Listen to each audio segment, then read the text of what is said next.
सभी भक्तात्माएं प्रेम से बैठ जाएं, ज़्यादा अल्लाह गुल्ला ना करें।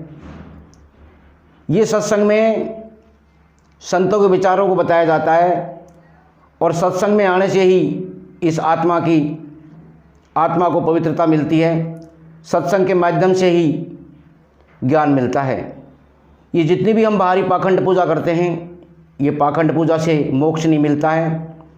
जो कुछ है सो ये मानव शरीर में ही है। जितनी भी आम जनता इस प्रोग्राम को देख रही है, सभी इस प्रोग्राम को लाइक करें, सब्सक्राइब करें और शेयर भी करें, एक दूसरे के पास पहुंचाएं, क्योंकि संतों की अमर वाणियाँ हैं, इनसे आत्मा को शांति मिलती है। अपने हृदय में भली बातें समझ विचार कर देखो, सद्गुरु के बिना जीव के मिथ्या विचार एवं अनुमान नहीं मिटते। सद्गुरु के बिना जीव मन की मिथ्या रचना, सद्गुरु के बिना जीव मन की मिथ्या रचना, व्यर्थ की मानना एवं उधेड़ बुन से मुक्ति नहीं हो पाता, इसलिए उसे शांति नहीं मिलती।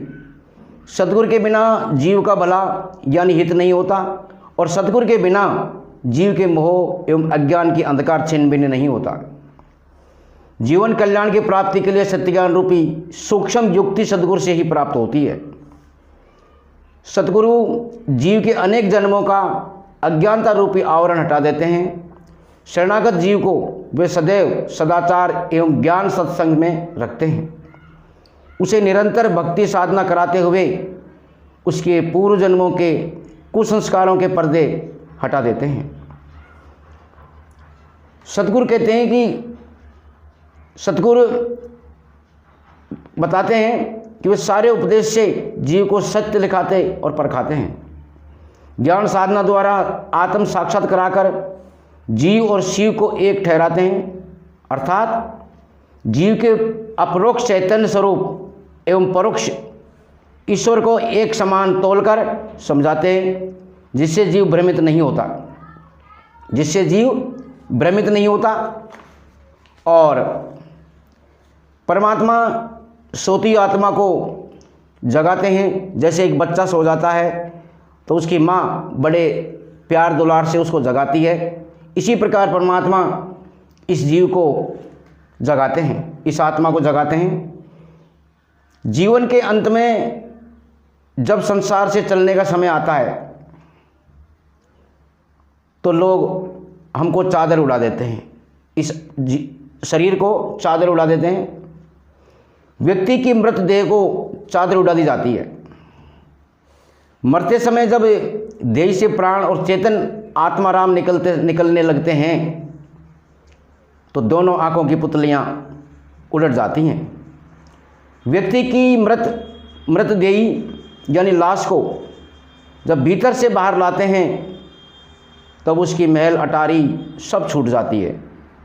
चाहे कितने भी बड़े बंगले में रह रहा हो, कितनी भी उसके पास बैंक बैलेंस, धन दौलत, कुटुंब परिवार कितना भी बड़ा हो, लेकिन अब उसके साथ कोई नहीं जाएगा। फिर उसकी लाश को अर्थी पर रखकर 4 आदमी मिलकर उठा लेते हैं और रोते हुए उसे राह पर ले चलते हैं। सद्गुरु कहते हैं कि भाई सुनो, इसकी लाश के साथ तो बस सूखी लकड़ियाँ चलती हैं शमशान घाट के लिए, बाकी और कुछ नहीं चलता। फिर शमशान में पहुंचकर लाश एवं लकड़ियां एक साथ जलकर राख हो जाती हैं। तो परमात्मा आत्मा को चिताते हैं कि ये आत्मा, ये मनुष्य जन्म तुझे बार बार नहीं मिलता, ये एक बार ही मिलता है। बड़े भाग्य से तुझे मनुष्य जन्म मिला है और इस जन्म को तो बेकार में मत गंवा।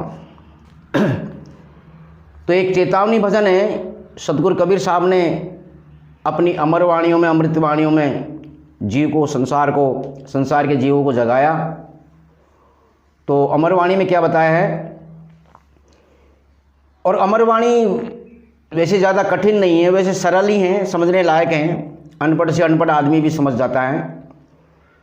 लेकिन ध्यान से सुनना पड़ेगा, गौर से सुनना पड़ेगा कि श्रोता अंत समय में कैसे दुख पाती है, जब शरीर से, इस काया से निकल करके इस पिंजड़े से बाहर जाती है, तब जा करके इसको बड़ा दुख होता है। तो क्या कहा है? सुरता ले ले हिल के रोवेगी जब चालेगी अकेले। सुरता ले ले हिल के रोवेगी जब चालेगी अकेली। सुरता हल्की दे दे रोवेगी जब चालेगी अकेली। सुरता हल्की दे दे रोवेगी जब चालेगी अकेले। यानी ज़्यादा सुरीली आवाज़ में गाना और हारमोनियम ढोलक पेटी बजाना ये तो एक मन को रिझाना है। बिगर ढोलक पेटी ही भजन को गाना चाहिए और ध्यान से सुनना चाहिए। अगली लाइन में बताया है, जे सुरता तो ये राम मिले से हो सतगुर की चेली। जे सुरता तो ये राम मिले से हो सतगुर की चेली। और सत में रहना सत में सहना, सत में रहना सत में सहना हो सतसंग की गैली। सुरता हल्की दे दे रोवेगी जब चालेगी अकेले। सुरता हल्की दे दे रोवेगी जब चालेगी अकेले। फिर अगले साखी में बताया है, अपने गुरु ने विसार के तू दूजे के संग होली। अपने गुरु ने विसार के तू दूजे के संग होली। अमृत छोड़ के जहर का प्याला, अमृत छोड़ के जहर का प्याला पी गई विष की थैली। सुरता दे दे हल्की रोवेगी जब चालेगी अकेली। सुरता हल्की दे दे रोवेगी जब चालेगी अकेली। यम के दूत तने ले जाएंगे डाल गड़े में थैली। यम के दूत तने ले जाएंगे डाल गड़े में छैली। धर्मराज तेरा लेका लेगा खुले पाप की थैली। सुरता ले ले हिल की रोवेगी जब चालेगी अकेले। सुरता हल्की दे दे रोवेगी जब चालेगी अकेले। कहते कबीर सुनो मारी सुरता सौ सौ बरिया कैली। कहते कबीर सुनो मारी सुरता सौ सौ बरिया कैली। तू भी जात शरण सतगुर की, तू भी जात शरण सतगुर की छुट जाए मेले अमेले। सुरता हल्की दे दे रोवेगी जब चालेगी अकेली। सुरता हल्की दे दे रोवेगी जब चालेगी अकेले।